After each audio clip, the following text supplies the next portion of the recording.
Kajian ilmiah.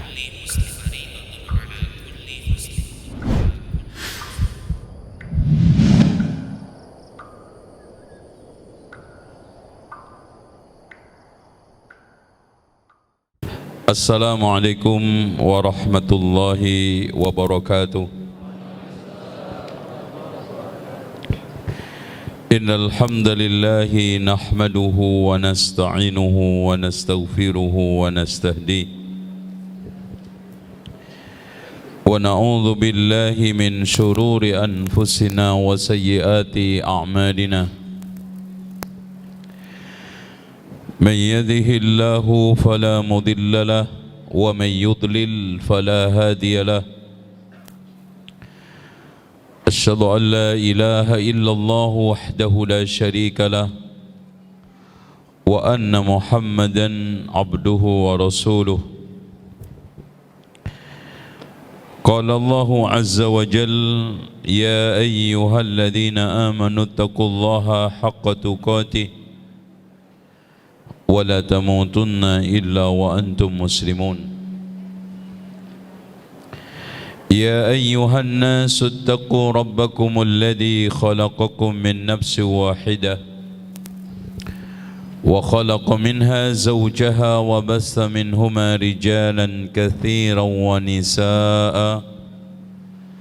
واتقوا الله الذي تساءلون به والأرحام إن الله كان عليكم رقيبا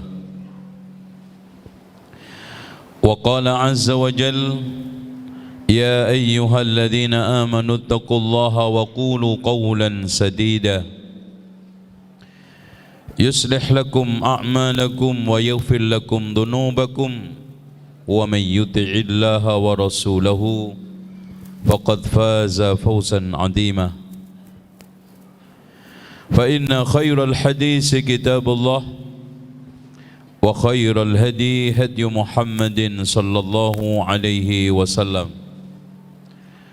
وشر الأمور محدثاتها وكل محدثة بدعة وكل بدعة ضلالة وكل ضلالة في النار. Hadirin sekalian, Rasulullah sallallahu alaihi wasallam diutus di tengah umat jahiliyah. Berarti Rasulullah melakukan reformasi total. Gambaran jahiliyah isinya adalah serba buruk dan negatif. Secara rinci tercermin dari ucapan Ja'far bin Abi Thalib ketika beliau menyampaikan alasan kenapa hijrah ke Habasyah Najasyi. Ya ayyuhal malik, wahai tuan raja, inna kunna qauman jahil ahla jahiliyatin. Wahai tuan raja,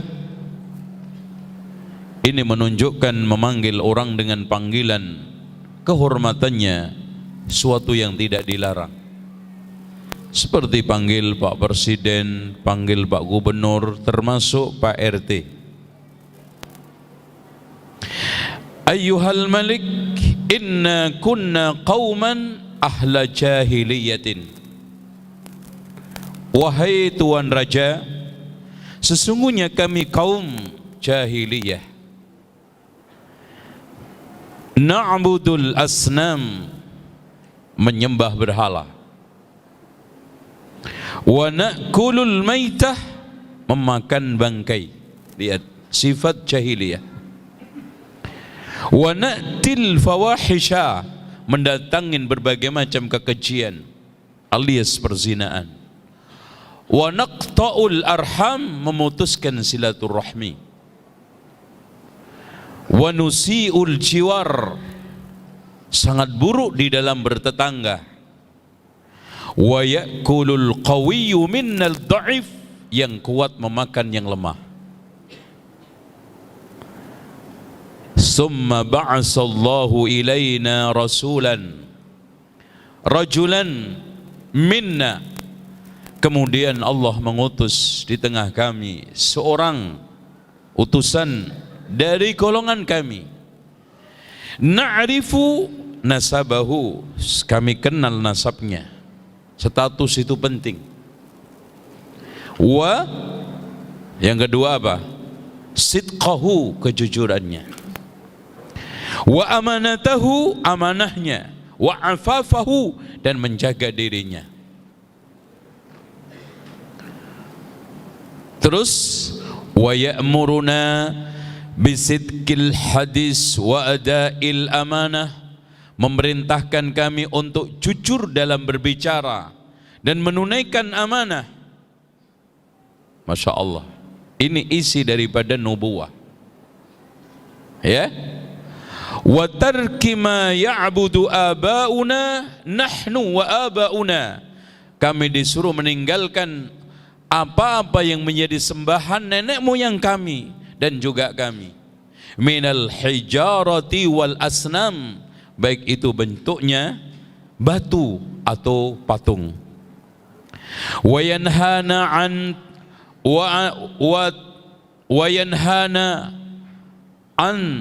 anil fawahish, kami disuruh untuk meninggalkan kekejian. Wa akli malil yatim, memakan harta anak yatim. Wa aklil maitah, memakan bangkai. Wa anil maharim, dari hal-hal yang diharamkan. Inilah isi daripada jahiliyah. Secara umum Allah menggambarkan suasana keagamaan mereka. Bal qalu, bahkan mereka hanya bisa mengucap, inna wajadna aba'ana ala ummah, kami menemukan nenek moyang kami di atas keagamaan. Wa inna ala atharihim muhtadun, kami di dalam mengikuti keagamaan nenek moyang kami dapat petunjuk. Suatu hal yang sangat menyakitkan dan menyedihkan, orang sesat ngaku benar, orang salah ngaku benar, di atas agama kejahilian mengklaim mendapatkan petunjuk. Disitulah kesulitan mendasar yang akan dihadapi oleh Rasulullah, ya. Makanya dari sekalian, kalau kita sekarang ini dihadapkan dengan dakwah, masyarakat Medan, masyarakat Jakarta enteng. Apalagi besok kita akan bahas bagaimana para wali itu dakwah di Sumatera, di Jawa, dari mulai Hindu mayoritas menjadi Islam. Sekarang yang menjadi pertanyaan mendasar, bagaimana kendala kesulitan yang dihadapi oleh Rasulullah memindah dari manusia yang menyekutukan Allah, Tuhannya banyak, di mana-mana menjadi satu Tuhan, sampai muncul kesadaran seperti yang dialami oleh Husain, bapaknya Imran, ya, Imran ibn Husain. Perhatikan ya ikhwan, keberhasilan Rasulullah SAW. Saat Husain datang ke Rasulullah menyatakan, asyhadu an la ilaha illallah wa asyhadu anna Muhammadar Rasulullah, Rasulullah sallallahu alaihi wasallam menanyakan, wahai Husain, dulu kamu pada zaman jahiliyah punya Tuhan berapa? Punya 7 ya Rasulullah. Loh, 7. 1 di langit, 6 di bumi.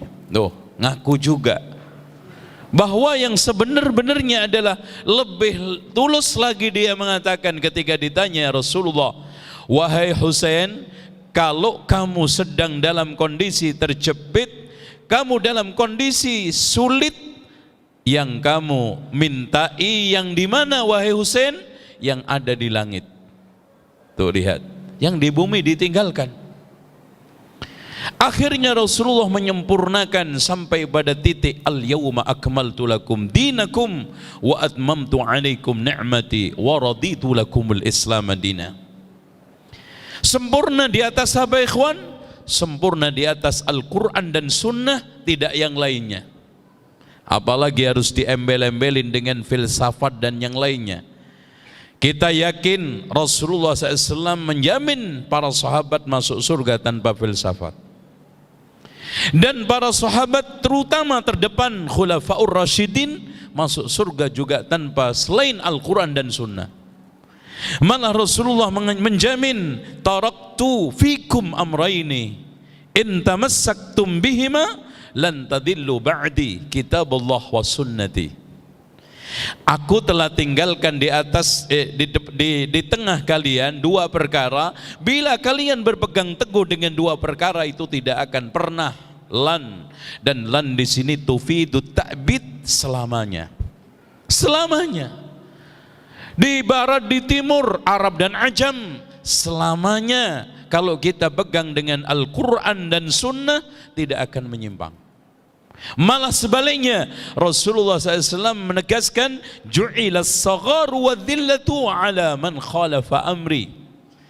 Allah jadikan kehinaan dan kekerdilan buat orang yang menyelisihi perkaraku. Dan kenyataan antum lihat umat Islam di barat dan di timur, di negeri kita, kehinaan demi kehinaan mayoritas, tetapi seperti sampah. Karena apa? Ju'ilas sagharu wa dhillatu ala, ini jaminan. Karena Rasulullah SAW menegaskan di dalam hadis yang sahih, taraktukum alal misril bayda, aku telah tinggalkan kalian di atas ajaran yang putih bersih. Lailuha kanahariha, malamnya seperti siangnya, alias ada yang tahu tafsirnya? Maksud malam seperti siang, kalau bisa tebak kasih HP. Ini insyaallah diizinkan sama yang punya. Ikhlas ya Pak ya? Silakan. Maksudnya malamnya seperti siangnya. Fadhal. Panitia, ada nggak yang panas-panas itu? Yang penting jangan air aki aja. Ya. Oke. Halal haramnya tidak ada suatu yang kabur. Al halalu bayyinun wal haramu bayyinun. Islam di dalam menjelaskan tauhid jelas, dalam menjelaskan pembedanya dengan syirik terang.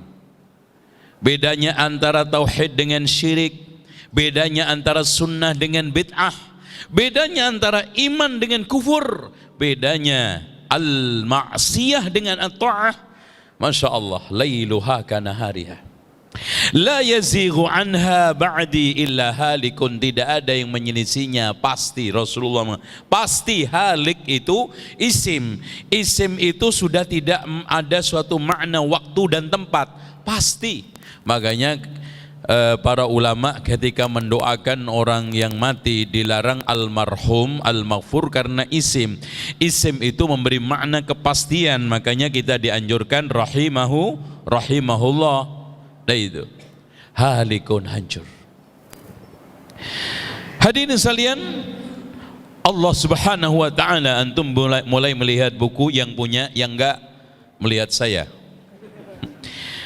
Allah menegaskan, famanittaba'a hudaya fala yadillu wa la yashqa. Lihat, siapa yang mengikuti petunjukku enggak akan bakal, fala yadil, tidak sesat, wala yashqa, tidak celaka.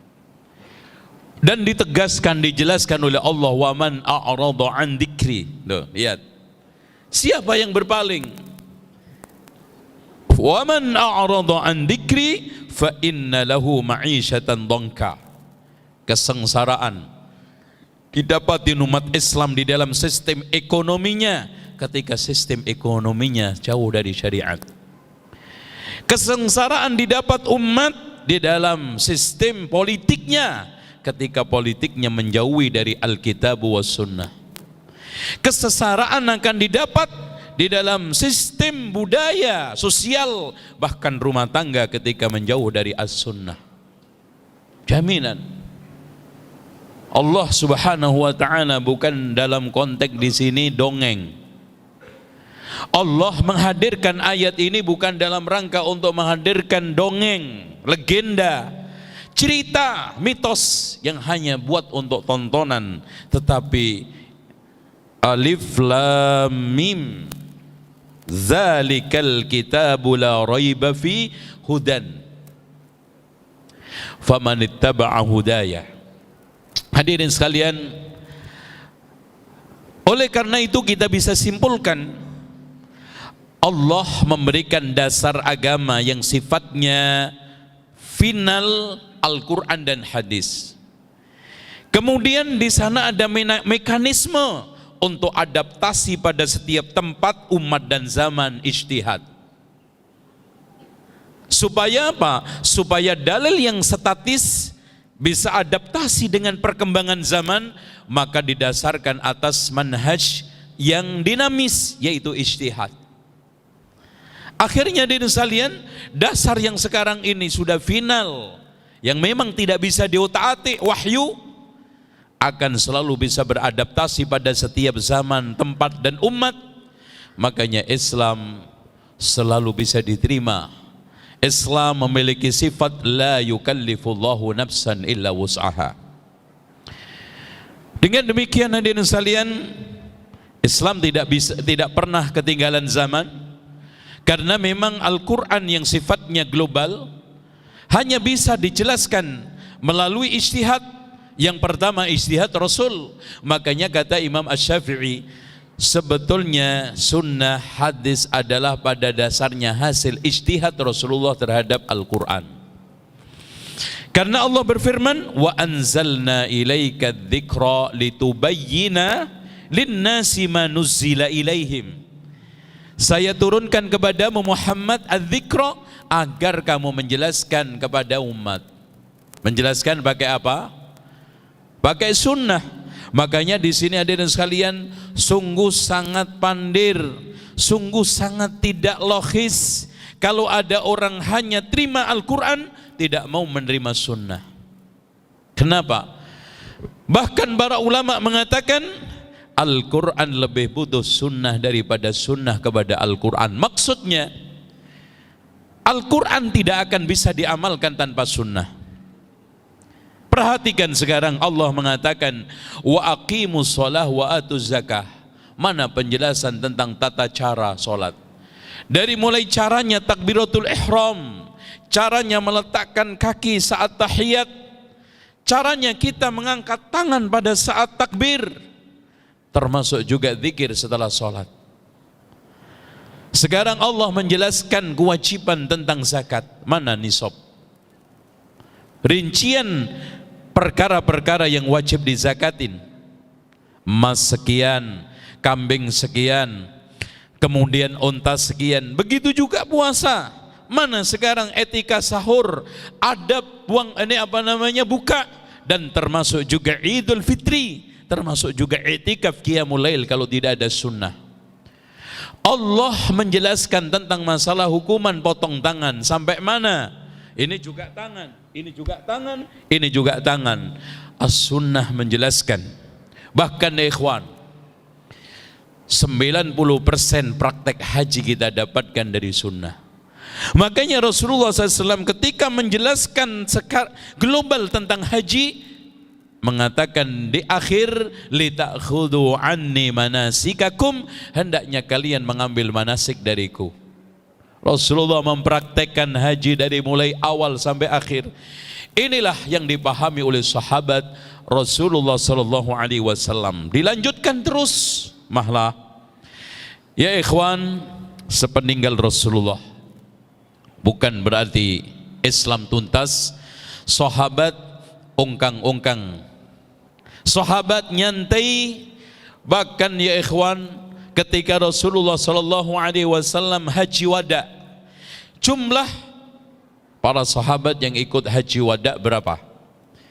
Silakan, siapa yang tahu saya kasih hadiah. Ini dari saya. Ayo, silakan.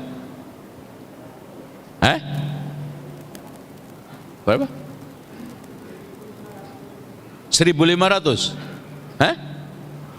Masya Allah, mendekati kesalahan. Ada lagi? 10.000. Jauh banget ya. Hah? Hah? 14? Ya ikhwan, Rasulullah SAW ketika haji wada yang ikut haji 120.000 umat. Ya, coba bayangkan yang dikubur di Baqi berapa jumlahnya kira-kira? Hah? Enggak. Yang dikubur di Baqi berapa? Enggak, sahabat, kita tanya sahabat. Kurang lebih 50.000. Artinya separuh lebih sahabat tidak betah tinggal di rumah, karena dia memahami titah baginda Rasulullah, ballighu anni walau ayah. Ada yang sampai Azerbaijan seperti Anas bin Malik, Hudzaifah ibnul Yaman. Tapi ada yang berusaha untuk otak-atik, katanya Ali sampai Pati, Abu Hurairah sampai mana, itu semuanya nggak ada dasarnya. Tapi memang betul Raja Sriwijaya yang kurang lebih tahun 674 pernah berkirim surat kepada Muawiyah ibn Abi Sufyan, dan Muawiyah pun berkirim utusan, karena Raja Sriwijaya di situ disebutkan minta dikirim utusan yang mengajarkan Islam, ya. Dan nggak mungkin akan mengutus orang main-main, karena yang minta presiden, ya. Nggak jauh-jauh kalau nggak sahabat tabiin. Cuman sayang kita tidak menemukan data namanya siapa. Itu, oke. Ini besok, ya. Kembali ke sunnah, ya. Hadirin sekalian, tidak ada yang betah, karena beliau juga faham, minta kepada Rasulullah sallallahu alaihi wasallam kesuksesan, dan diberikan syarat, kamu mau sukses, naddarallahu imra'an sami'a maqalati fawa'aha fa'addaha kama sami'aha. Semoga Allah menjadikan wajah seorang berseri-seri yang mendengarkan hadis dariku, kemudian dia hafalkan lalu dia sampaikan seperti yang dia dengar, lalu mereka sampaikan kemana-mana. Apalagi para sahabat ini juga mengerti dan faham ancaman Rasulullah. Man su'ila an ilmin fakatamahu aljamallahu ta'ala bilijamin minan nar. Barang siapa yang ditanya tentang ilmu menyembunyikan, maka dikendalikan dengan kendali api neraka. Maka diawali dari gerakan jihad yang dilakukan Umar ibnul Khattab, masuk ke Persia Romawi dan menaklukkan kedua istana tersebut. Kemudian ke Yaman, kemudian akhirnya ke seluruh dunia. Bahkan Abdurrahman Ad-Dakhil mendirikan negara Umayyah yang ada di Andalusia sampai bertahan 800 tahun. Kemudian sampai timur India, bahkan sampai timur jauh, sehingga para ahli sejarah nasional sepakat Islam masuk ke Indonesia sejak abad 1 Hijriah. Akhirnya dan sekalian, Islam mengalami puncak kesempurnaan, ketuntasan, dan dasar-dasar agama yang dibuat oleh para sahabat dan tabi'in sudah lengkap, terutama di dalam masalah mekanisme, pemahaman, pembukuan, serta penelaahan tentang hadis-hadis Rasulullah SAW. Sekarang kita ingin telusuri, antum masuk bab kedua, kiprah salafus soleh dalam memelihara sunnah. Di antara mereka di zaman Rasulullah SAW, walaupun Rasulullah SAW secara dasar mengatakan la taktubu anni ghairal Qur'an, janganlah engkau tulis dariku kecuali selain Al-Quran. Wa man kataba anni ghairal Qur'ani falyamhu. Barang siapa yang menulis dariku selain Al-Qur'an, hendaklah dihapus. Permasalahannya, kenapa Rasulullah melarang untuk menulis selain Al-Qur'an alias hadis? Satu, dianalisa oleh para ulama, kemungkinan besar takut tercampur dengan Al-Quran dan Sunnah, dan ini nampak dari sela-sela ucapan Rasulullah. Kemudian yang kedua, budaya baca tulis belum begitu bagus pada zaman itu. Sementara mengasah dengan hafalan bagi mereka itu lebih bagus, lebih nikmat dan lebih akurat. Sehingga Rasulullah SAW menginginkan, tolong keahlian kamu, kehebatan kamu itu kamu gali. Karena memang baca tulis belum membudaya, sementara hafalan-hafalan itu sudah menjadi budaya. Bahkan menghafal merupakan suatu perkara yang sudah membudaya, membiasa di kalangan para orang-orang Arab. Sehingga dari sekalian, di antara mereka ada yang hafal nasab para kabilah itu sampai ribuan. Seperti Aisyah dengan mudah mengatakan, saya bisa ketabiban, kedokteran hanya menghafal dari sela-sela Rasulullah ketika menjelaskan kepada penanya di rumah, nggak sengaja, hanya mendengar Rasulullah menjelaskan ini, didengar, dihafal. Sehingga dari sekalian, seperti itulah sampai Al-Quran sempurna. Akhirnya Rasulullah memerintahkan untuk menulis. Malah Rasulullah SAW mengatakan ketika saat ditanya oleh para sahabat, ya Rasulullah, boleh enggak saya mencatat setiap apa yang engkau ucapkan? Apa kata Rasulullah SAW? Uktub wa ma kharaja min fi illal haq. Tulislah, tidaklah keluar dari mulutku ini kecuali kebenaran. Dari situlah menunjukkan analisa yang ketiga, bahwa saat dulu itu budaya tulis menulis belum bagus, kemudian takut campur baur antara penulisan Al-Hadis dengan Al-Quran, dan sekarang sudah mulai banyak yang belajar baca tulis, akhirnya mengizinkan. Bahkan Rasulullah SAW mengatakan, qayyidul ilma bil kitabah. Kata beliau, talilah ilmu itu dengan kitab. Apalagi ikhwan, sekarang ini budaya menghafal itu lemah. Kalau umat dulu itu ummi, nggak kenal baca, nggak kenal tulis, hafalannya kan kuat. Kita sekarang ini nggak nulis, apal enggak, nulis enggak, ya supermi, bahaya. Ada yang pura-pura nggak tahu beneran nggak, ngajinya kayak gaya Imam Syafi'i, nggak baca, nggak bawa tulisan, nggak bawa kitab, pulang ngeblank bener, habis. Tadi gimana mas? Wah bagus, judulnya nggak ngerti mas. Haji dulu pak, mereka itu ngapal, ya.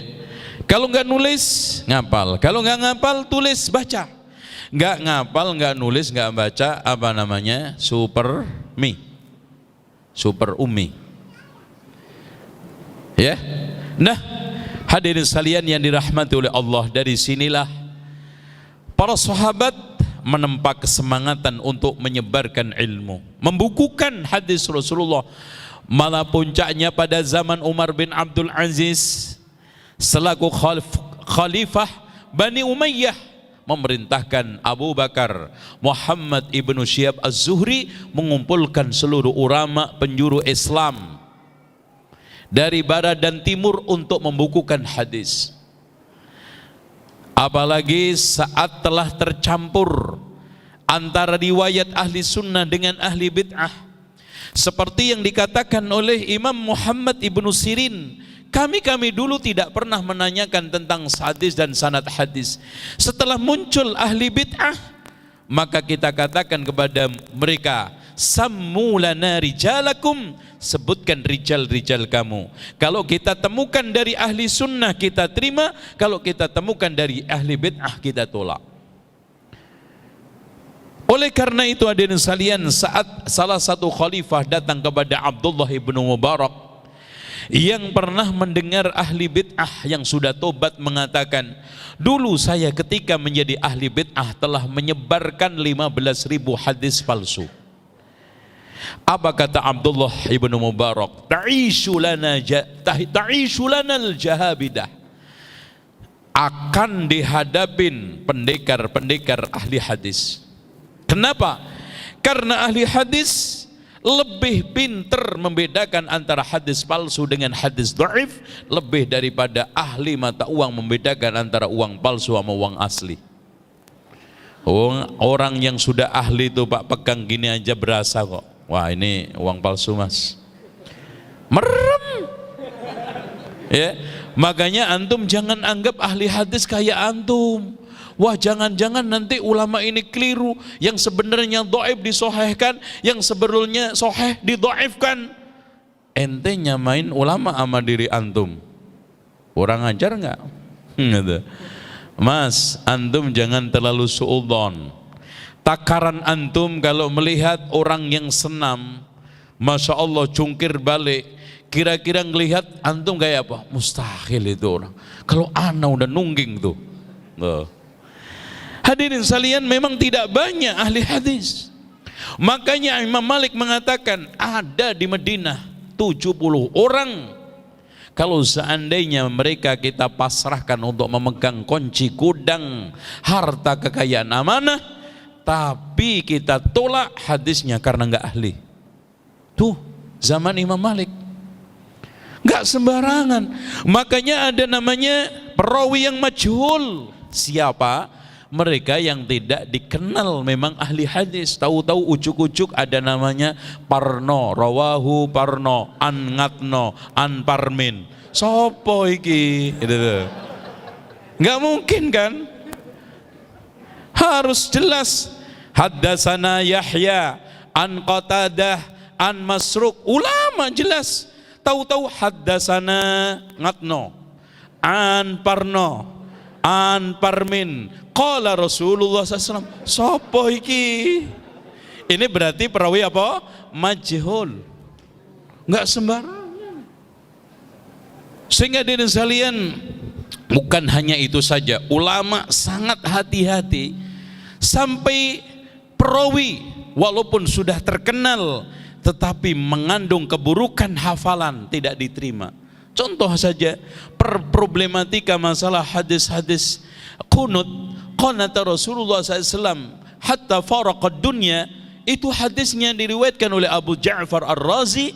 Siapa dia? Rajulun saduqun sayyi'ul hifdi, jujur tapi buruk hafalannya.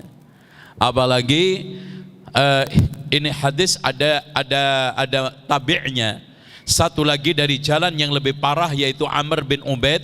Amr bin Ubaid ini tokoh Qadariyah kemudian menyeberang menjadi Mu'tazilah sehingga lebih tidak bisa diterima.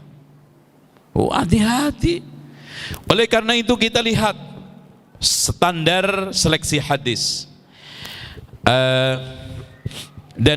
Sebelumnya saya sebelum masuk kepada standar bagaimana ciri ini kesemangatan para sahabat dan tabi'in serta ulama-ulama ahli hadis, coba bayangkan ya ikhwan, ada salah satu sahabat yang pernah datang, ya Jabir bin Abdullah berkata, pernah sampai kepadaku satu hadis dari seorang sahabat Nabi yang ia mendengarkan langsung dari Rasulullah, halaman 36. Sementara Jabir tidak mendengar, dia beli unta dipanjat dari Madinah ke Syam untuk mendapatkan hadis satu. Yuhsyarun nasu yaumal qiyamati hufatan uratan ghurlan. Duh, lupa nggak diminum nih. Aduh, udah adem mas. Udah lama ya ini tadi. Baik. Hadirin sekalian, panjat. Bahkan di antara mereka hadirin sekalian yang keliling di Madinah, aku datang, bukan, ada yang diriwayatkan dari Imam Ahmad dari Abdullah ibn Buraidah bahwa ada salah seorang dari sahabat Nabi yang menempuh perjalanan jauh untuk menemui Fadalah bin Ubaid yang tinggal di Mesir. Dia mengatakan, aku datang bukan untuk berziarah kepadamu, tetapi aku datang untuk mendapatkan satu hadis. Dan di sana ada di antara mereka yang keliling 3 hari 3 malam hanya untuk mendapatkan satu hadis.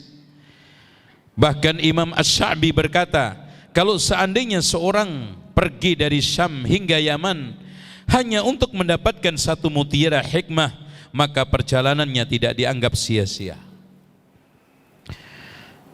Kemudian di sana ada lagi seorang dari Ansor naik kendaraan dari Madinah menuju Mesir untuk mendapatkan satu hadis, man satara musliman fid dunya satarahullahu yaumal qiyamah. Lebih hebat lagi pernyataan Abu Hatim, antum dengarkan ya ikhwan. Para kesatria ilmu hadis telah menjaga agama kaum muslimin di halaman 39.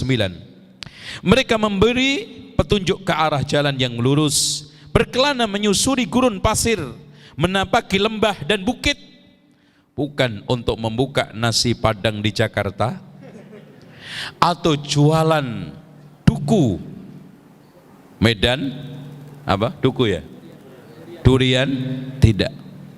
Kesemangatan mereka bukan untuk itu. Bahkan Ibnu Mandah itu Pak keluar dari rumah selama 40 tahun tidak pernah pulang, pulang membawa 70 ekor unta penuh dengan buku. Allahu Akbar. Ibnu Mikhlad Al-Andalusi dari Andalusia jalan kaki. Ya Allah, sekarang udah dikasih mobil sama Allah, udah dikasih motor sama Allah, masih juga manusia akhir zaman yang menjadi tanda-tanda cepatnya kiamat. Males tanda-tanda cepatnya kiamat. Kan kita ini sekarang males ngaji, tapi syahwatnya kenceng. Persis yang dikatakan oleh Sufyan ibnu Ruwadah, akan datang suatu zaman nanti yang menjadi urusan utama manusia adalah perutnya dan hawa nafsu menjadi agamanya. Dan insya Allah nanti sore kita akan bahas kaitannya dengan Ramadan. Itu kesemangatan mereka jalan kaki dari Andalusia. Coba bayangkan, Abu Hatim punya anak, namanya siapa? Abdurrahman ibnu Hatim punya tafsir yang sangat indah sekali, namanya Tafsir Al-Quranul Azim. Dia mengatakan, ketika umur 20 tahun saya sudah berjalan mencari ilmu bersama bapak saya, menghabiskan perjalanan 10.000 farsah. Satu farsahnya 13 kilo. Coba antum hitung aja sendiri. Berarti nggak pernah pulang Pak. Ilmu inilah yang membuat sehatnya lingkungan, amannya sosial, baiknya kehidupan karena ilmu. Sehingga dilanjutkan kata beliau, berkelana menusuri gurun pasir, menapaki lembah dan bukit, rela menjauhi berbagai macam kesenangan dunia. Memang perih. Sudah tidak lagi makan pempek Palembang. Sudah harus meninggalkan roti-roti yang sekarang ini bercampur dagingnya namanya sarit, dan harus meninggalkan empuknya kasur. Bahkan di antara mereka Pak, kalau memang ketemunya itu di hutan, tidur di hutan. Antum perhatikan, Ibrahim Al-Adham pernah kemalaman di jalan, tidur di hutan. Sudah gelar apa adanya, tidur. Bahkan dia didatangi ular, bukan mau gigit. Ternyata ular itu ambil bunga, menghindarkan semut-semut yang mengganggu mukanya Ibrahim Adham. Allahu Akbar. Ini seperti kasus sahabat Ridwanullahi alaih yang diutus oleh Rasulullah, dicegat macan. Dicegat macan besar. Apakah balik pulang? Wah, udah balik aja ngacir. Dia sudah mengiyakan, berarti jalan ini adalah benar. Kalau benar adalah surga, apalagi yang mengutus adalah Rasulullah. Kalau toh dimakan macan, syahid. Apa kata dia? Macan, saya utusan Rasulullah, jangan ganggu, minggir, pergi. Subhanallah, faham tuh macan. Ini kalau bisa ngomong ngaji mungkin. Tahu kalau ini adalah utusan Rasulullah, pergi. Dan ini juga kesolehan seorang sahabat. Coba kalau antum yang ngomong. Macan lo, gue mau pergi ke Bagan Batu ngaji, ke Medan ngaji, selamat enggak? Masya Allah. Allah. Lanjut.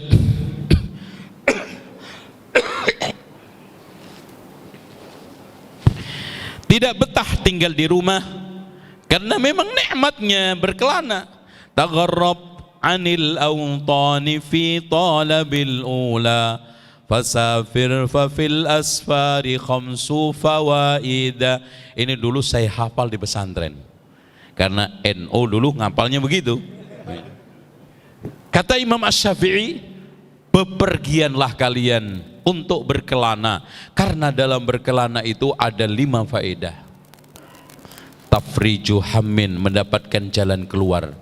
Waqtisabu ma'isyatin, mendapatkan ma'isyah. Wa ilmun wa adabun, ilmu adab. Yang kelima jelas, wasuhbatu majidin, bisa ketemu orang-orang mulia. Mana mungkin saya bisa ketemu Syekh bin Baz kalau enggak berkelana? Perih memang, ninggalin anak kecil, ninggalin istri, ninggalin nikmatnya jagung bakar, singkong enak, mungkin juga kangen dengan makanan-makanan di Indonesia untuk ketemu ulama. Inilah hadirin sekalian, yang lebih parah sekali sekarang gara-gara YouTube. Orang cukup menjadikan Kiai Haji YouTube sebagai ustadznya, ya, sama Mbah Google sebagai perawi hadisnya, ya. Akhirnya hadis yang dia dapat rawahu Mbah Google ditakhrij oleh YouTube dengan status hadis ini enggak jelas, sehingga yang didapatin hadis apa, Mas? Kalau masuk bulan Ramadan, Jibril datang mengatakan, ya Allah, Muhammad, sampaikan kepada umatmu, puasa seorang tidak akan diterima Allah sebelum istri minta maaf suami, tetangga minta maaf tetangganya, anak meminta maaf kepada orang tuanya. Rawahu Google, ditakhrij oleh YouTube. Status hadisnya abal-abal.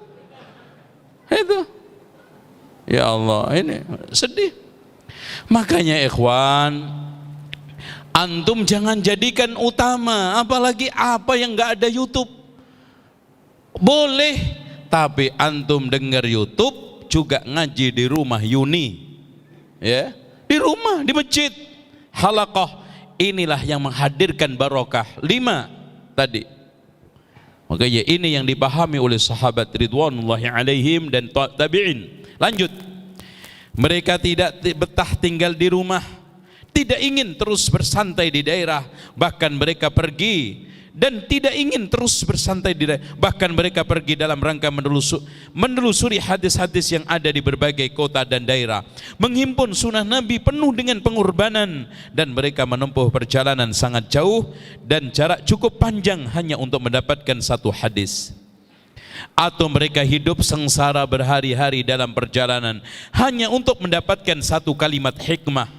Demikian itu mereka lakukan agar setiap orang tidak gampang sembrono menisbatkan kesesatan kepada sunnah sehingga timbul penyesatan. Jika demikian itu yang terjadi, maka para kesatria ilmu hadis mengikis kedustaan dan tegar membela agama Allah. Alhamdulillah. Kita sekarang itu, Pak, saya sering ibaratkan, ulama-ulama salafun saleh itu ibarat padi nanem, terus ngilangin rumputnya, mupuk, nyiram, bahkan kayak menanam padi di padang pasir. Nyiram, mupuk, nyemprot hamanya yang dijagai betul, melototin setiap saat supaya tidak dimakan hama. Coba bayangkan Imam Al-Bukhari ketika membukukan Sahih Bukhari yang hampir 20 tahun, setiap malam itu bangun tidur sampai 20 kali. Kadang karena baru tidur layap-layap, ingat satu riwayat, melek lagi, ditulis, dihafal. Tidur, ingat lagi. Makanya pernah ada suatu kasus yang indah. Imam Asy-Syafi'i ketika main ke rumahnya murid dan juga teman serta gurunya juga. Murid ya guru, coba Imam Ahmad.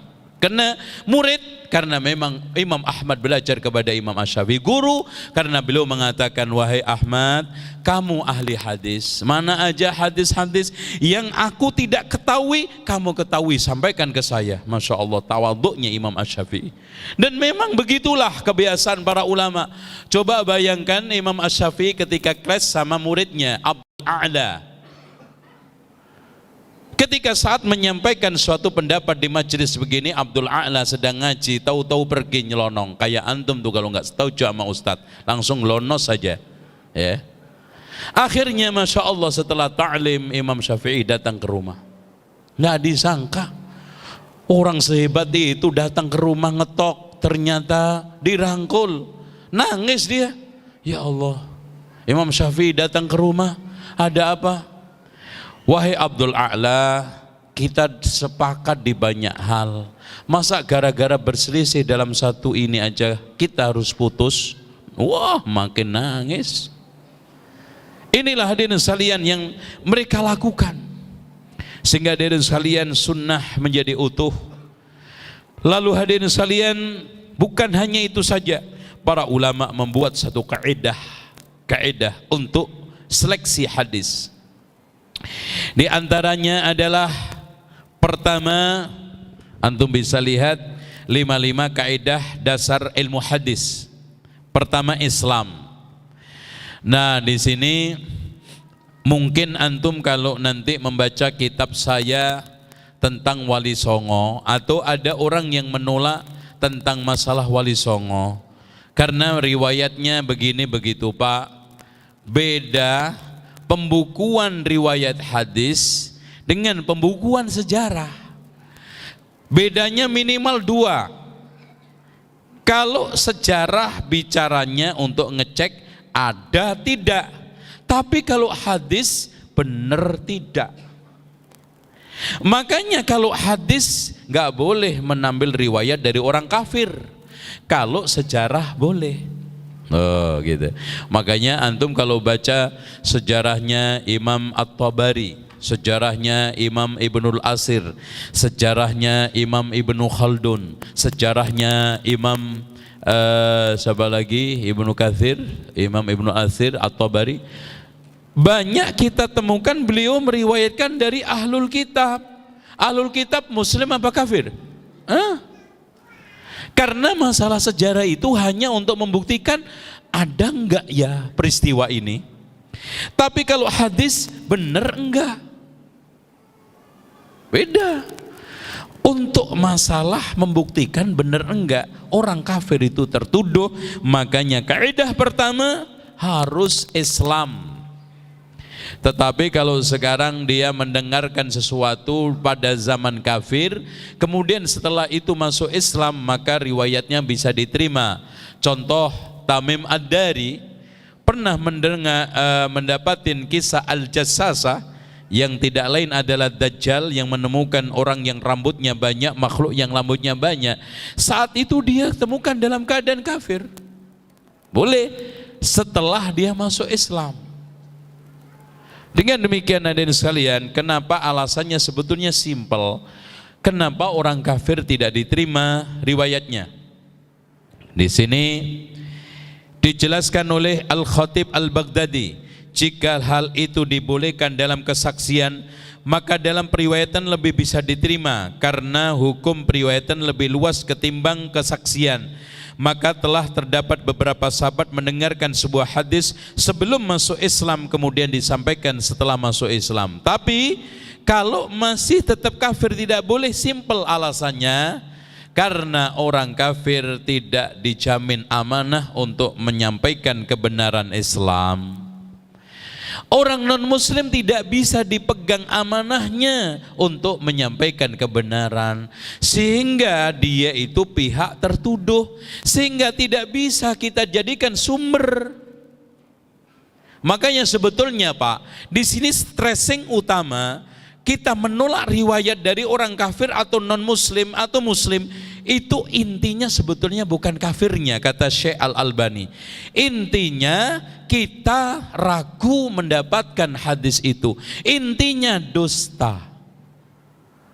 Makanya kenapa masalah utama penolakan dan penerimaan hadis itu, kedustaan itu menjadi syarat utama, kejujuran menjadi syarat utama, kedustaan menjadi landasan penolakan utama. Karena masalahnya kita ingin cari kebenaran. Sehingga Rasulullah sampai mengancam man kadzaba, tidak mengancam kepada non muslim loh Pak. Man kadzaba, man siapa aja, muslim dan non muslim. Man kadzaba alayya muta'ammidan faj'ani gimana? Falyatabawwa maq'adahu minan nar. Karena masalahnya sama-sama non muslim punya potensi besar untuk dusta, tidak amanah, menyampaikan kebenaran, pendusta juga sama. Intinya itu. Makanya Rasulullah ditanya pernah, ya Rasulullah, mukmin itu mungkin enggak pengecut? Mungkin.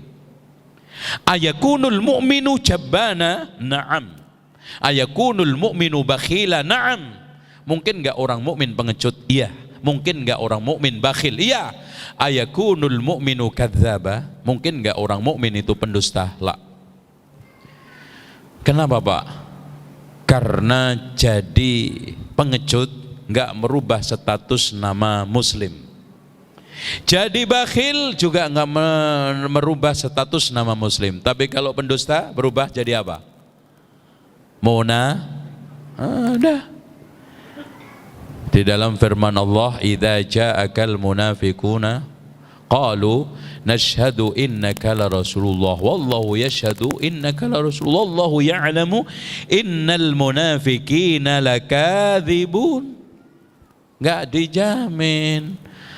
Enggak bisa kita menerima dari orang pendusta karena tadi kita sedang mencari kebenaran.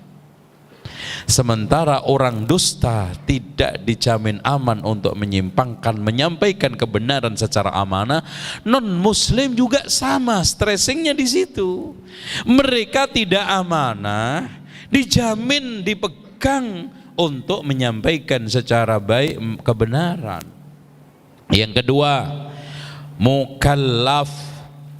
Tidak boleh hadis diterima dari orang-orang yang masih anak-anak yang masih kecil. Tapi kalau sudah mumayyiz atau sudah umur 6, 7, 8 boleh. Contoh saja Abdullah ibnu Abbas meriwayatkan hadis ketika dia umur 6 tahun. Yang ya gulam inni u'allimuka kalimat, itu disampaikan kapan? Ibnu Abbas umur 6. Kuntu khalfan Nabi, pernah saya di belakang Nabi. Berarti sedang apa? Diajak main-main.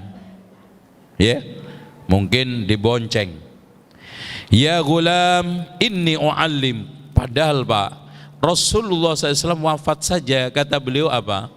Saya sedang dalam keadaan dikhitan, kurang lebih umur 8 tahun. Begitu juga ada seorang sahabat yang pernah masa kecil, umur kecil, diajak main-main sama Rasulullah, disemburin pakai diusapin pakai air wudhunya Rasulullah. Ini Masya Allah faedahnya ada dua. Pertama, bekas wudhu itu suci, buktinya dipercikkan ke tempat orang. Kalau musta'mal nggak boleh, Rasulullah juga nggak boleh harusnya. Yang kedua, seorang yang mendengarkan hadis masa kecil kemudian diriwayatkan diterima. Tuh, Masya Allah. Selanjutnya dengan sekalian, sikap adil. Antum dengarkan Ibnu Hajar Al-Asqalani di dalam kitab Nukhbatul Fikar berkata kebid'ahan. Nah, ini masalah adil di sini stressingnya adalah istiqamatud dini wal muru'ah, lurus agamanya. Oleh karena itu tidak diterima riwayatnya orang fasik, tidak diterima riwayatnya pendusta, tidak diterima riwayatnya ahli bid'ah. Masalahnya di situ. Alasannya apa? Dengarkan ucapan Ibnu Hajar Al-Asqalani. Kenapa ahli bid'ah riwayatnya tidak diterima? Kebid'ahan terkadang bisa membuat pelakunya kafir atau fasik. Pelaku bid'ah yang kafir menurut jumhur ulama tidak bisa diterima riwayatnya karena kafirnya, dan dijamin tadi kafir tidak akan amanah. Sedangkan pelaku bid'ah yang fasik menurut pendapat paling sahih bisa diterima asalkan tidak mengajak pada kebid'ahan. Oh, tolong diperhatikan. Makanya ikhwan, Imam Al-Bukhari dan Muslim dijumlah oleh ulama kurang lebih 88 perawi ahli bid'ah macam seperti ini. Ya, pelaku bid'ah bisa diterima asalkan tidak mengajak kepada kebid'ahan, kecuali bila dia meriwayatkan suatu hadis yang menguatkan kebid'ahannya. Walaupun bukan da'i, tapi disinyalir meriwayatkan kebid'ahannya, maka ditolak juga.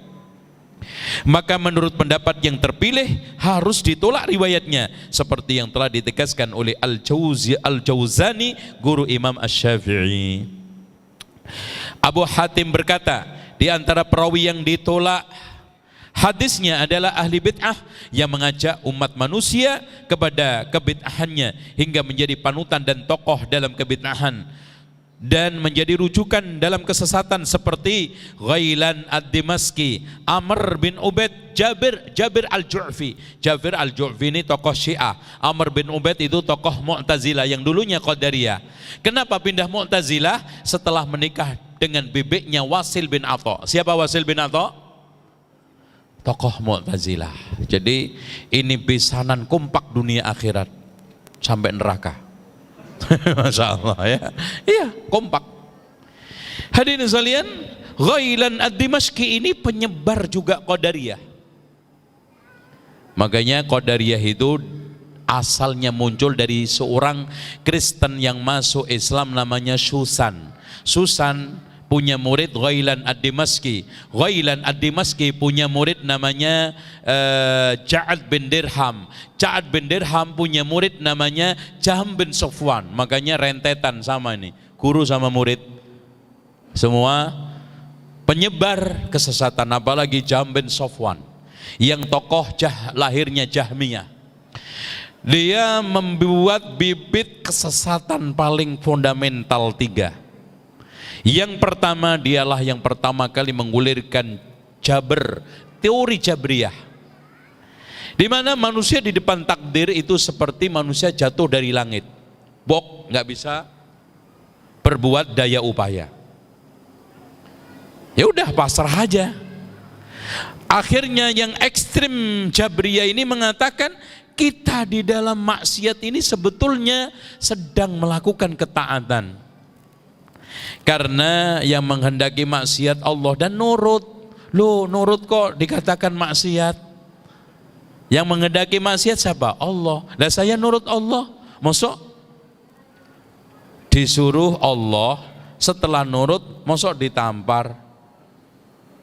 Logis enggak? Nah gitu nanti. Wah, ini kalau kita bahas satu pertemuan tahun depan aja deh.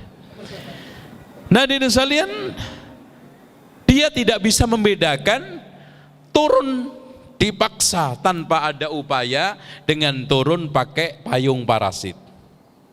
Ahli sunnah memahami takdir seperti yang kedua. Kita usaha mencari parasit yang standar. Latihan SOP dijalankan. Pesawat baru, ya kan gitu. Jangan pesawat hilang mesinnya, gitu kan. Terus kemudian teknik dijalankan, jatuh, mengembangnya juga pas. Ini takdir. Pemahaman ahli sunnah wal jamaah. Paham nggak bedanya yang ini sama ini? Nah, yang kedua, dia menggulirkan teori ta'til, bahwa Allah itu tidak punya nama dan sifat. Nama dan sifat Allah di dalam Al-Quran dan Sunnah itu hanya majazi, metafor, tidak sebenarnya. Teori yang ketiga, al-irja, yaitu murji'ah. Manusia itu tetap beriman apapun yang dilakukan, walaupun dia melakukan kesalahan sampai pada syirik kufur tetap mukmin, karena iman itu hanya tasdik pembenaran. Maka dia mengatakan iblis itu mukmin karena iman itu kenal Allah. Yang penting kenal Allah. Lah sementara iblis kenal enggak? Loh, malah akrab awalnya. Oh, sebelumnya kalau kita melihat di dalam kisah-kisah, walaupun dasarnya Israiliyat, sebelumnya iblis dikutuk Allah kan makhluk mulia, dan bahkan diajak dialog sama Allah. Ya, inni ja'ilun fil ardi khalifah. Oh, berarti iblis juga mukmin. Auzubillah. Dengan demikian, orang yang macam seperti ini nggak mungkin bisa diterima riwayatnya. Dengan demikian, ikhwan, masya Allah, Syekh Albani mengatakan masalah tasyayyu'. Tasyayyu' yaitu sikap menyanjung ahli bait. Menurut kebanyakan, Jafir al-Ju'fi tadi masuk ke dalam Syiah yang tidak tasyayyu' ya. Menurut kebanyakan ahli hadis tidak mempengaruhi status riwayat. Tasyayyu' itu hanya menyanjung ahlul bait. Kan tertuduh orang ini jangan-jangan nanti minimal dijadikan pembenaran orang Syiah bahwa akidahnya itu benar. Makanya Pak, masya Allah, fitnah yang menimpa Imam Al-Bukhari yang mengatakan lafzi bil Qur'ani makhluk. Lafzi, apakah yang dimaksud lafaz atau malfud? Kalau yang dimaksudkan lafaz adalah kalamullah ghairu makhluk, tapi yang dimaksudkan malfud, suara yang dikeluarkan manusia ketika membaca Quran. Nah ini sehingga muncul fitnah. Diperalat itu ucapannya Imam Al-Bukhari oleh Jahmiyah bahwa Imam Bukhari sudah pindah madhab. Makanya hati-hati. Antum sekarang ngomong begini aja, sebetulnya boleh sih acara Nifus Sa'ban, silahkan, tapi menurut saya nggak boleh. Loh gimana sih antum ini? Ya silahkan aja, tapi menurut saya, yang ngaji ke saya, nggak boleh, itu bukan sunnah. Lo bingung kan? Nanti ditafsiri orang boleh. Makanya apalagi berbicara sama orang awam. Orang awam itu Pak nggak bisa bicara bahasa sandi, nggak bisa baca sindiran, nggak bisa bahasa metafor. Mereka adalah bahasa yang amat sederhana. Nek boleh piye, nek enggak gimana. Jangan dibikin bingung. Ya. Inilah makanya katanya Syekh Al-Albani, karena syarat diterimanya seorang perawi adalah muslim, adil, memiliki hafalan kuat. Adapun orang yang bermadhab dengan aliran yang bertentangan dengan ahli sunnah bukan sebagai bahan jarah, yaitu cacat, selagi dia tidak mengingkari suatu ajaran agama yang dikenal oleh setiap orang seperti yang dijelaskan oleh Imam Ibnu Hajar, maka dibolehkan, diterima. Dan Imam Adz-Dzahabi mengatakan pernyataan para ulama peneliti bahwa kualitas perawi hadis paling buruk adalah seorang yang dajjal pendusta. Status hadisnya apa? Statusnya apa Pak? Kadzab. Atau suka membuat hadis palsu, namanya apa? Matruk. Kemudian tertuduh dengan dusta, ya. Terus sepakat untuk ditinggalkan hadisnya. Kemudian matruk yang tidak terpercaya serta perawi yang lenyap hadisnya. Ini paling parah. Kalau sekarang kategorinya itu sayyi'ul hifdzi, itu dilihat Pak. Kalau buruk hafalannya, hadis yang ini orangnya bagus, jujur, amanah, seperti macam Abu Ja'far Ar-Razi, ya, ulama-ulama yang lainnya, jujur. Seperti Ibnu Abi Lahiyah, jujur. Tapi dia ada cacat di dalam hafalannya. Sehingga dilihat, kalau riwayatnya bersesuaian dengan hadis-hadis sahih yang lainnya, maka diterima menjadi pendukung. Tapi kalau melawan, maka hadisnya syadz, mungkar, bahkan ditolak, seperti hadis riwayat kunut. Kalau seandainya Abu Ja'far Ar-Razi meriwayatkan hadis yang sesuai dengan yang sahih, masalahnya kontras Pak. Seluruh hadis yang dari Anas, Kalau kunut itu sahih, maksudnya nazilah. Minim-minim apa? Witir. Tidak ada satupun yang memberikan satu penjelasan los, berarti di sini syadz atau mungkar. Contoh aja hadis juga Allahumma lakas sumtu. Diriwayatkan macam orang-orang seperti ini, ternyata menentang hadis yang lebih sahih. Apa itu? Dhahaba dhama'u wabtalatil uruq, sehingga ketolak hadis Allahumma lakas sumtu. Ini soal masalah hadis ya. Keempat, ketakwaan.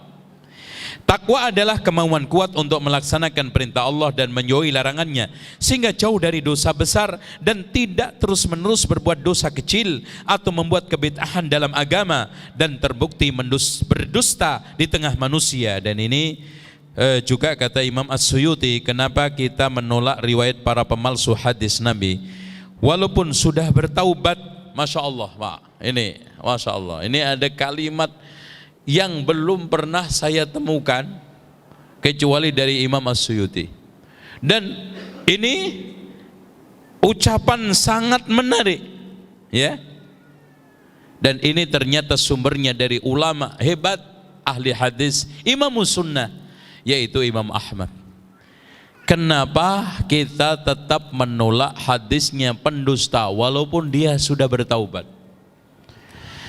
Dengarkan Pak, kenapa kita menolak hadis para pemalsu riwayat Nabi, riwayat hadis Nabi walaupun sudah bertaubat? Karena ibarat seorang perawan ketika berzina, walaupun bertaubat, maka taubatnya tidak bisa mengembalikan keperawanannya. Balik neh enggak? Oh enggak jawab Mas sampean? Enggak bisa. Dan sahih perumpamaan ya.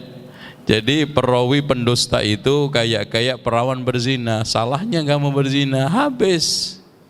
Walaupun kamu taubat tetap nggak diterima. Makanya nggak gampang. Ibnu Sirin berkata, sesungguhnya ilmu ini adalah agama. Maka perhatikan dari mana engkau mengambil agama. Makanya dari sampai sekarang Pak. Kalau dulu zaman kecil saya nonton TV, untuk berwarna harus dikasih kaca berwarna. Ya toh, saya ngalami enggak? Ya. Terus kemudian ada iklan, teliti sebelum membeli. Masya Allah. Kayaknya kalau yang sekarang udah enggak zaman ini, udah ya. Ada enggak yang masih ingat iklan TV? Teliti sebelum membeli. Subhanallah. Kalau sekarang hanya membeli barang yang umurnya bulanan, bahkan lambat-lambat HP 2 tahun 3 tahun, untuk kepentingan dunia kita, teliti sebelum membeli. Bagaimana antum menentukan nasib akhirat? Seenak-enaknya, segampang-gampangnya, teliti sebelum mengaji. Iya enggak? Enggak bisa Pak. Sekarang antum mau beli barang aja, yang sandal jepit aja gunanya untuk ke toilet, teliti sebelum membeli. Jangan-jangan saya nggak butuh, di rumah ada, teliti sebelum membeli. Jangan-jangan ini palsu, teliti sebelum membeli. Jangan-jangan nggak memanfaat, malah nanti menyengsarakan saya, teliti sebelum membeli. Apalagi ilmu adalah agama. Lihat, perhatikan dari mana antum mengambilnya, teliti sebelum mengaji. Karena ini akhirat Pak. Antum jangan cuman viral-viralan aja. Itu yang viral, wah ini kan namanya mau apa? Coblosan ya. Yang banyak suaranya, banyak penontonnya, keras ngocehnya, wah enggak. Sekarang kayak jangkrik Ustadz itu Pak, yang kenceng suaranya dibeli. Iya, enggak mempertimbangkan sekarang. Bahkan hadirin sekalian, kajian-kajian sekarang ini sudah tidak taksil. Maka kita kembalikan, teliti sebelum membeli. Lanjut hadirin sekalian yang dirahmati oleh Allah, dari Abdullah bin Aun berkata, jangan kamu mengambil ilmu ini kecuali dari orang yang dikenal. Di tengah kami pernah mencari ilmu. Oleh karena itu Imam Ahmad berkata, Semua orang bisa diambil hadisnya kecuali 3 orang. Ahli bid'ah yang mengajak kepada kebid'ahannya, pendusta, orang yang tidak paham ilmu hadis, maka riwayat mereka harus ditolak. Kalimat Abdullah ibnu Aun, Masya Allah, benar Pak, jangan kamu mengambil ilmu ini kecuali dari orang yang dikenal di tengah kami mencari ilmu. Ada enggak dulu sejarahnya mencari ilmu sungguh-sungguh? Karena inna hadzal ilma dinun fandur amman takhuna dinak. Kemudian yang kelima, muru'ah. Muru'ah itu masalah menjaga wibawa. Ya, orang-orang dulu zaman di dalam masalah mencari hadis enggak gampang. Kadang-kadang hanya mencari 1 butir hadis, ngambil 1 butir kurma di pasar dimakan enggak izin, merusak. Ya. Atau jalan nggak pakai sandal, nggak pakai kopiah, merusak. Merusak.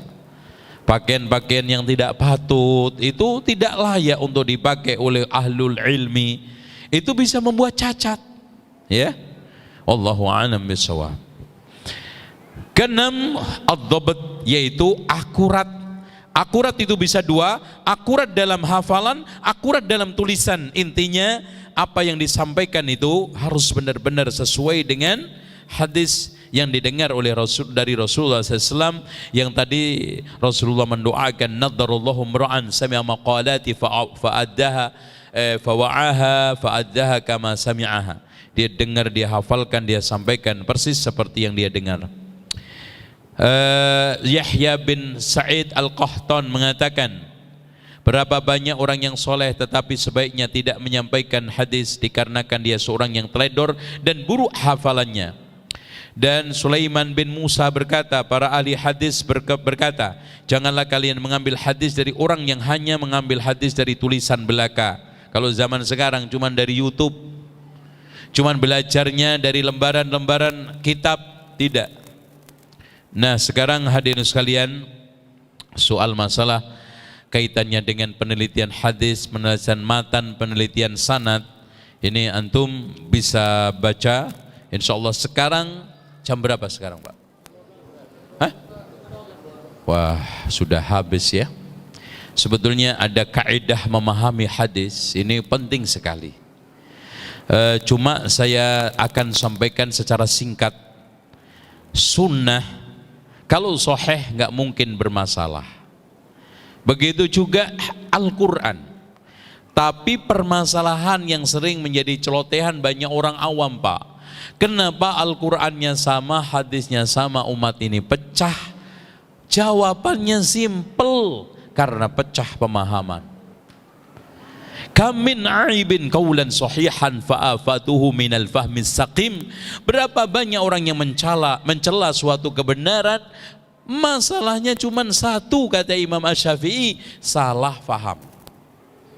Nah, permasalahannya sekarang mereka kadang-kadang seperti yang dikatakan Ibnu Abbas. Ya, kebanyakan orang sekarang tidak mendapatkan kebenaran karena apa? Standar pemahamannya tidak benar. Mengambil dari ra'yu masing-masing. Kami dulu mengambil sumber yang jelas.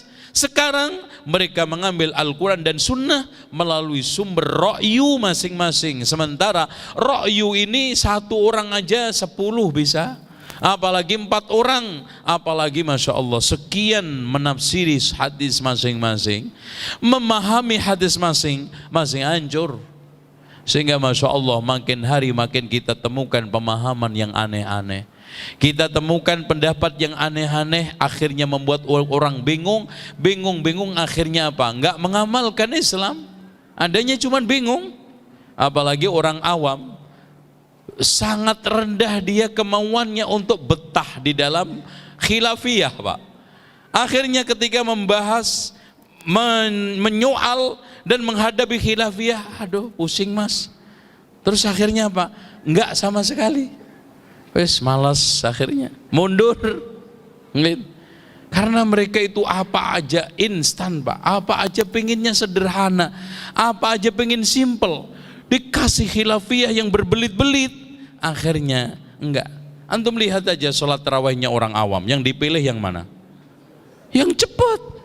Yang subhanallah, dulu ulama itu kan membuat satu pengumpulan hadis. Kalau sekarang bacaannya panjang, sujud rukuknya lama, 11 paling pas buat dia. Kalau sekarang pengen bacaannya ringan dan sholatnya sujud rukuknya ringan, 21 itu pas buat dia. Itu yang ditengah-tengahi oleh Ibnu Hajar, menukil dari beberapa ulama di dalam Fathul Barinya loh ya, bukan dari pendapat saya. Tapi sekarang cepet 11, itu madhabnya nggak ada. Itu Pak, sekarang mana madhabnya? Kan yang tadi ringan 21, lama 11, ini sudah 11 cepet. Akhirnya yang rame, yang banyak, yang Masya Allah, yang cepet, cundal-cundil, jendat-jendit, gebek-gebek, mencolot. Masya Allah. Itu. Karena memang mereka paling nggak betah. Lama ngaji nggak betah, lama sholat nggak betah, lama dengerin Quran nggak betah. Tapi untuk nonton layar tancap 2 jam berdiri betah. Padahal digigit nyamuk, hujan, gerimis, subhanallah, pulang masuk angin, betah. Allahu Akbar. Nah, supaya kita tidak keliru, akhirnya menimbulkan berbagai macam dampak. Yang paling parah adalah perpecahan. Maka pertama, mengutamakan pemahaman para sahabat, karena dijamin Pak, mereka itu melihat Rasulullah langsung bagaimana menafsiri Al-Quran dan Sunnah. Turunnya kapan, bunyinya kayak apa, cara prakteknya Rasulullah tahu mereka. Makanya minim penyimpangan mereka. Sehingga Abdullah ibnu Mas'ud mengatakan apa Pak? Jika kamu ingin menjadikan orang sebagai suri tauladan, jadikan para sahabat sebagai suri tauladan. Kenapa? Karena paling takwa hatinya, paling dalam ilmunya, paling sedikit penyimpangannya, udah jelas. Yang kedua, mengetahui asbabul wurud hadis, karena itu membantu. Contoh hadis tentang antum a'lamu bi umuri dunyakum, dipahami orang lepas dari ikatan-ikatan agama dalam masalah sosial politik. Padahal antum a'lamu bi umuri dunyakum itu teknis dalam apa? Asbabul wurudnya pernikahan, pengawinan, kurma. Jadi nggak benar hadis ini dijadikan sebagai sekularisasi, menjauhkan din dari kehidupan, menjauhkan agama dari politik sosial. Tidak benar. Kemudian yang ketiga, merangkai hadis-hadis yang semakna, karena kadang-kadang hadis satu maknanya teksnya itu masih mubham, kabur. Contoh hadis Aisyah, beliau menjelaskan witirnya Rasulullah 4-4. Menjelaskan nggak Aisyah di hadis itu tentang salam 4-4? Nggak ada. Beliau hanya menjelaskan Rasulullah sholat 4 rakaat. Jangan kamu tanyakan paling panjangnya, no panjang, paling bagusnya bacaannya. Di sini udah cepet jelek. Rasulullah panjang bacaannya, panjang sholatnya, bagus bacaannya. Ada nggak Aisyah mengucapkan salam? Enggak. Bahkan dijelaskan di hadis yang lain, yusallimu fi kulli raka'atain, salam setiap 2 rakaat. Nah, di sini harus dikumpulkan, dirangkai. Berarti sholatnya 2 salam, kalau dapat 4 istirahat. Bahkan disebutkan dalam satu riwayat, istirahatnya itu panjangnya sepanjang 1 rakaat sholat tarawih. Karena panjang tadi, capek istirahat. Ya karena nggak capek sekarang ya sholli ala Muhammad gitu kan gitu. Karena nggak capek itu. Aneh aja bacaan yang ditambah-nambahnya. Betul. Yang saya nggak habis pikir, ada yang 21 rakaat 9 menit itu, ya Allah Pak. Iku include loh Pak, sak sholawatnya sak doae itu. Masya Allah. Udah. Mantap udah. Yang keempat, mencari titik temu hadis-hadis yang berbeda. Contoh, Rasulullah melarang buang hajat menghadap membelakangi kiblat, gitu. Tapi Abdullah ibnu Umar pernah mendapati Rasulullah buang hajat di ente, pengen melihat bagaimana praktek buang hajatnya Rasulullah. Dilihat membelakangi kiblat, makanya dihimpun oleh para ulama. Ini saking seriusnya para sahabat Pak, terutama Abdullah bin Umar itu saking itibaknya, kalau dia kencing mencari tempat kencingnya Rasulullah. Walaupun ini nggak harus ditiru. Kalau antum praktekkan sunnah ini, ya bangkrut. Harus kencing ke Mekah, iya nggak? Ya. Tapi ini masalahnya dia itibak. Kita benarkan, bukan suatu kesalahan. Sampai dia melihat, saya temukan Rasulullah buang hajat membelakangi kiblat. Makanya dihimpun oleh para ulama, ketika di tanah lapang dilarang, ketika di bangunan boleh. Contoh lagi, memegang kemaluan. Dalam satu hadis, man masadakarahu falyatawadda, barang siapa yang memegang kemaluannya hendaknya wudu. Tapi ada yang memegang kemaluannya tidak membatalkan wudu, dihimpun. Ternyata kalau niatnya sengaja membangkitkan syahwat, batal. Kalau nggak sengaja dan asbabul wurudnya nampak sekali. Ada seorang sahabat yang sholat garuk-garuk, ternyata kepegang. Tanya, makanya Rasulullah menjawab, itu sama menyentuh daging-daging kamu yang lain. Tuh, dihimpun jadi kena terang deh.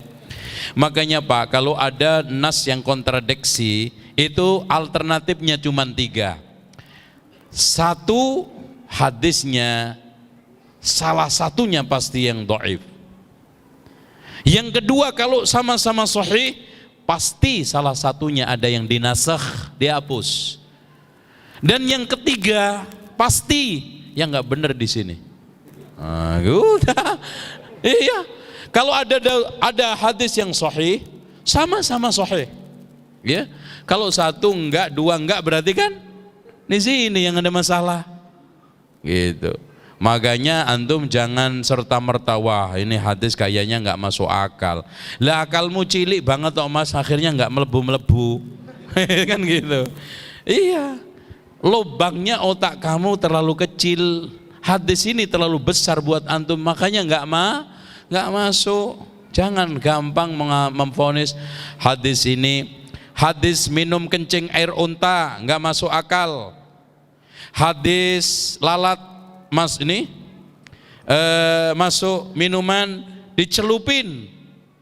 Rasulullah mengatakan, jika masuk celupin, tarik, jangan diudek. Tarik ya, kenapa netral gitu loh. Terus mengetahui hadis-hadis yang mansukh. Nah, tahu, oh ini ternyata dinasakh Thomas. Oh, hadis tentang masalah kiblat dinasakh. Dulu Rasulullah memerintahkan ngadep Baitul Maqdis, ternyata dinasakh dengan Al-Quran. Ini menunjukkan bahwa mungkin hadis itu dinasakh dengan Al-Quran dan sebaliknya. Mengetahui gharibul hadis, hadis-hadis maknanya yang tidak atau sulit dipahami, merujuk kitab-kitab syarah. Ada syarah Sahih Bukhari, Fathul Bari, Sahih Muslim ada. Merujuk antum, insya Allah mendapatkan jalan keluarnya. Yang ke-8, menguasai sastra Arab. Wallahu a'lam bishawab. Siap untuk tanya jawab. Ini dibagi-bagi nih Pak. Iya. Silakan, tadi yang saya janjiin dapat hadiah yang nebak salah tadi. Tolong ambil, tapi bayar 50.000. Lah salah kok. Gimana? Enak aja. Oke. Ustadz, siapakah Syekh Said? Saya dengar beliau paham.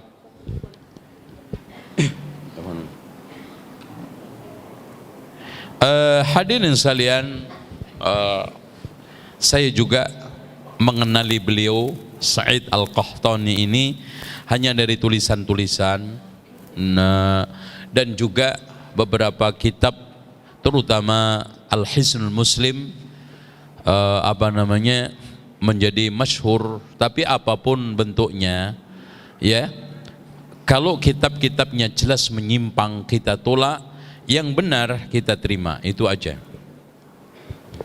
Sampai betul-betul nyata dia menyebarkan berbagai macam penyimpangan. Afan out of topic Ustaz, keluar dari tema. 5 tahun ana menyintai seorang akhwat. Loh. Wah.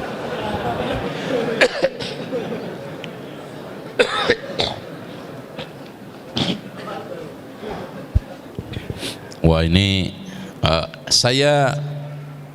ini berarti jatuh cinta. Nyanyi yang keluar pasti Maqdir. Maqdir, Maqdir ala Maqdir. Itu nyanyi patah hati. Tapi anehnya disetel sama orang Indonesia di masjid. Itu, dengernya pun nangis. Saking khusyuknya. Karena nggak ngerti Arab. Itu parah. Makanya sampai ada yang nyimpen majalah porno. Arab, majalah Arab porno disimpan. Hati-hati mas, kualat loh. Wah, majalah porno, nggak ngerti Arab. Nah hadirin sekalian begini. Coba alhamdulillah selama ini ana hanya diam. Ana cukupkan dengan doa.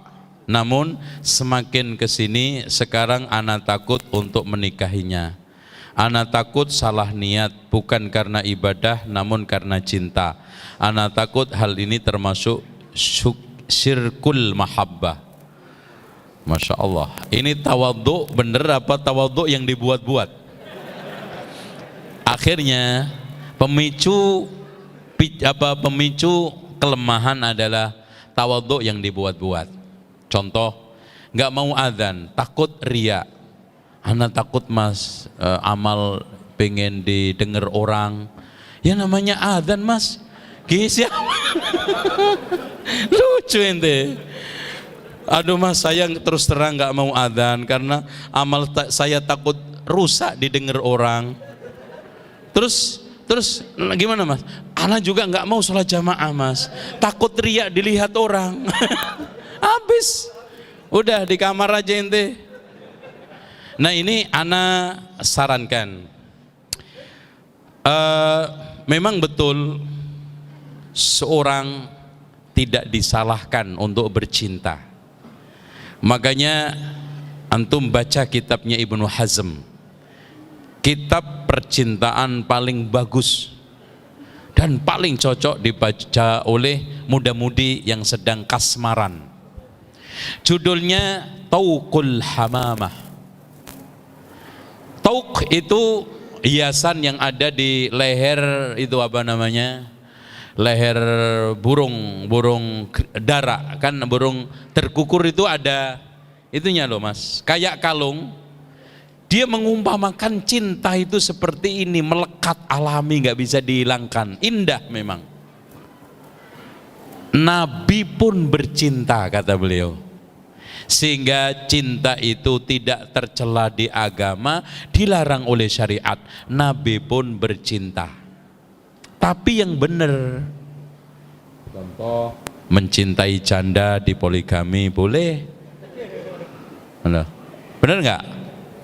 Mencintai akhwat untuk meningkatkan kajian boleh, semangat dakwah boleh.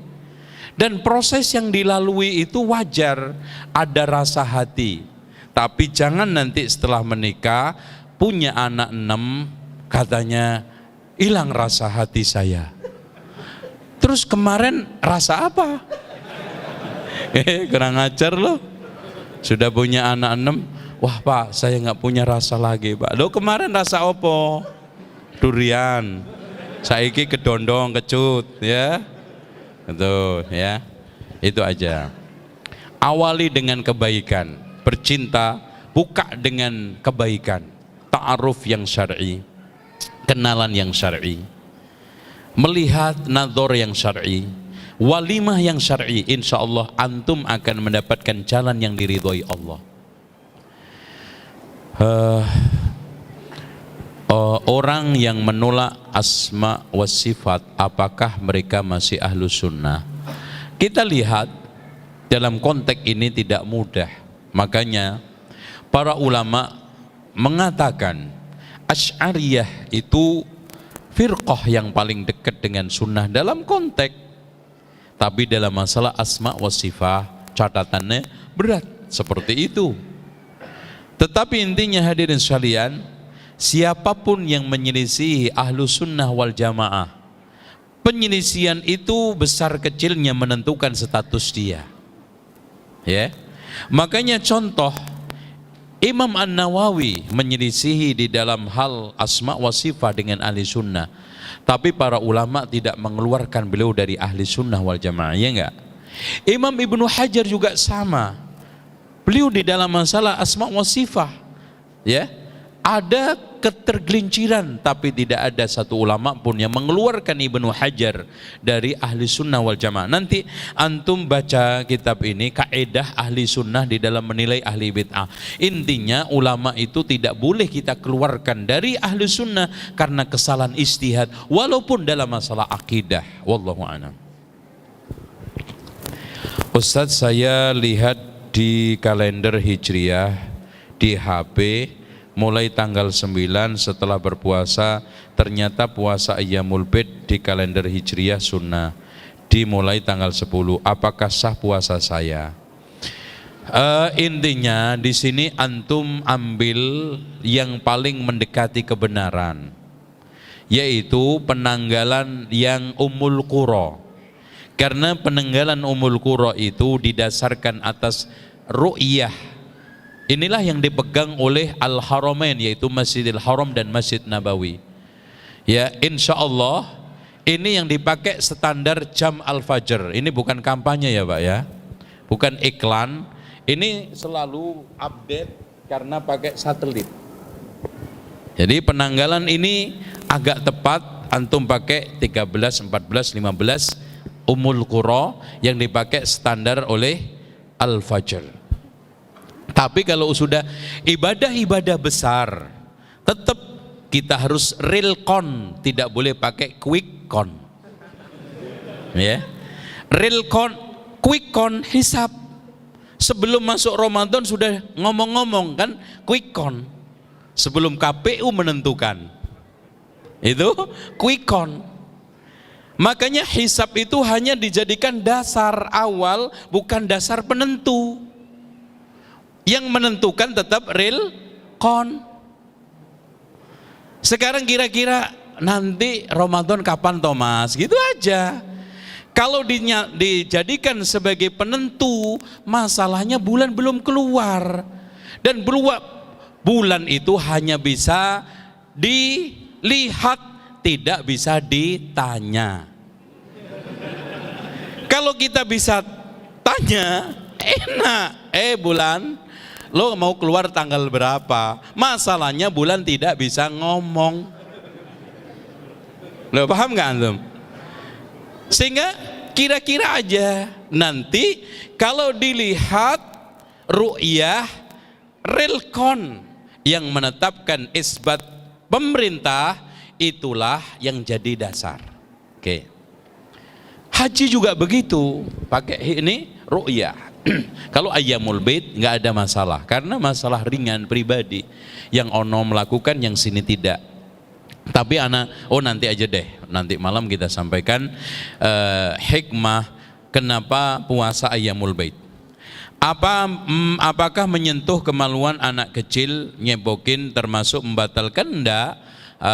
Karena pertama tidak sengaja, yang kedua kecil, kemudian setelah itu antum cuci, karena najis itu sifatnya kotor, mengganggu ibadah, bukan membatalkan ibadah. Antum bedakan antara mengganggu ibadah dengan membatalkan. Kalau kentut membatalkan, ya, kencing membatalkan, kalau nempel mengganggu, ilangin. Ada fitnah yang mengatakan bahwa hadis dari Syekh Al-Albani terputus sanadnya, mohon penjelasan. Allahu Akbar. Ini kayaknya sampai selesai ini. Yang lainnya nanti malam ya, disingkirkan. Ya, anak ingin jelaskan supaya kita tidak kena dosa besar yang enggak sadar.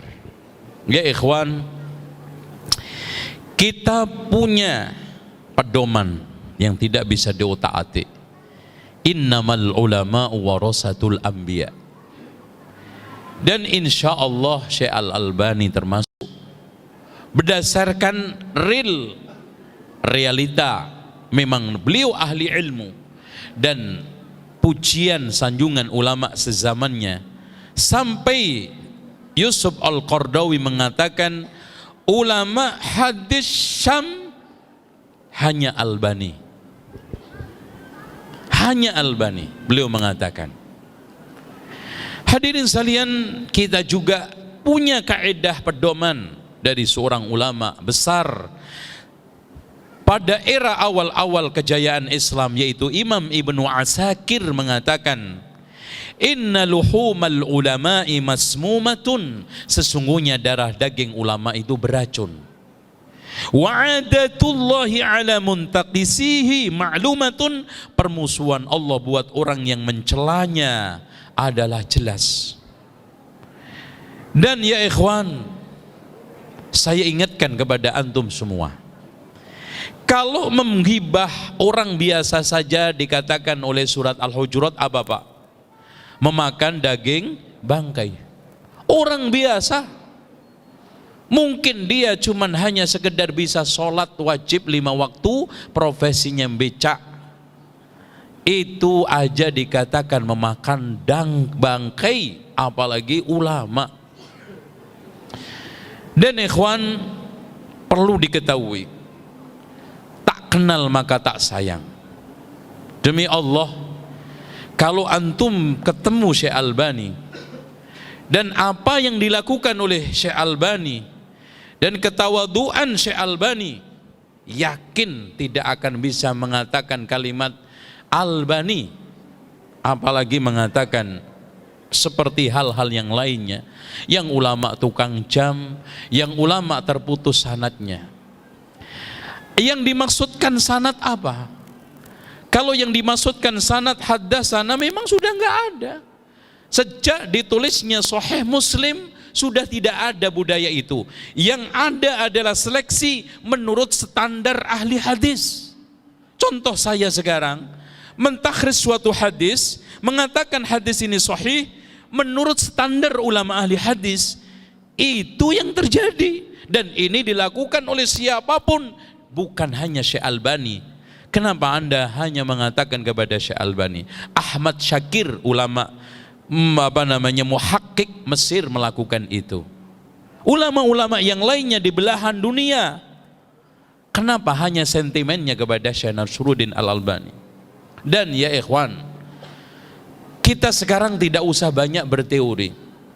Antum baca, kira-kira antum bisa enggak melakukan yang dilakukan oleh Syekh Al-Albani, atau yang ngomong ini membuat hadis satu jilid saja, silsilah hadis sahihah, silsilah ahadis ad-dhaifah. Wallahi ya ikhwan, juhud, peran kiprah yang tidak bisa dibayar dengan emas satu gunung, yang tidak bisa dibayar oleh puluhan profesor yang sedang melakukan itu, demi Allah. Ya, coba bayangkan hadirin, satu persatu kita diberikan. Tadi saya belum lanjutkan tadi ya, ulama-ulama dulu itu seperti menanam dari mulai nol sampai sekarang ini, kita tinggal makan loh mas. Kita ini disiapkan oleh Syekh Al-Albani, tinggal mangap. Lu mangap aja juga masih bercuap-cuap. Kita apa enggak enak? Sekarang tinggal buka silsilah ahadis sahihah, oh hadis ini sahih. Kan tinggal ngemplok jadi wong Jawa. Tinggal ini loh Pak. Sementara Syekh Albani itu dari mulai memilah-milah bibit yang benar, kemudian cari sawah yang subur, kemudian menyemai, mengambil rumputnya, mupuk, nyemprot, nyiram, sampai manen, giling, masak. Ini orang Jawa senengannya gulai, dimasakin gulai. Ini orang Arab kebuli, sampai siap makan. Loh, yang tinggal mangan ngomong aneh-aneh itu loh Pak. Ya Allah, ini kurang adab atau kurang ajar? Ya podo ae. Karena nggak ngerti. Makanya yang sering beliau sampaikan, masya Allah, seperti yang disampaikan oleh Abu Bakar, Allahumma gfirli, Allahumma gfir lahu mimma la ya'lam. Ya Allah ampuni dia karena dia nggak tahu. Itu aja. Antum baca kitab-kitabnya, subhanallah Pak, sifat sholat Nabi itu sudah dicetak berapa juta eksemplar, berapa ratus bahasa. Sejak saya dulu masuk ke Jakarta belajar dari pondok pesantren, yang saya temukan adalah kitab sifat sholat Nabi.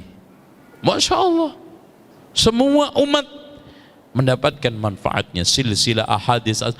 Ya ikhwan, kalau seandainya mempermasalahkan, ada di sana kitab namanya Taraju'at Syekh Al-Albani, hadis-hadis yang ditarik kembali, yang dulu disahihkan menjadi dhaif, yang dhaif menjadi sahih. Wajar, dari sekian ribu yang dia takhrij, ada beberapa yang sekarang dirujuk. Imam Syafi'i melakukan itu enggak Mas? Sekali berimam Syafi'i, akhirnya membuat satu qaul jadid, qaul qadim. Mereka enggak nyalahkan, mereka enggak ngomong.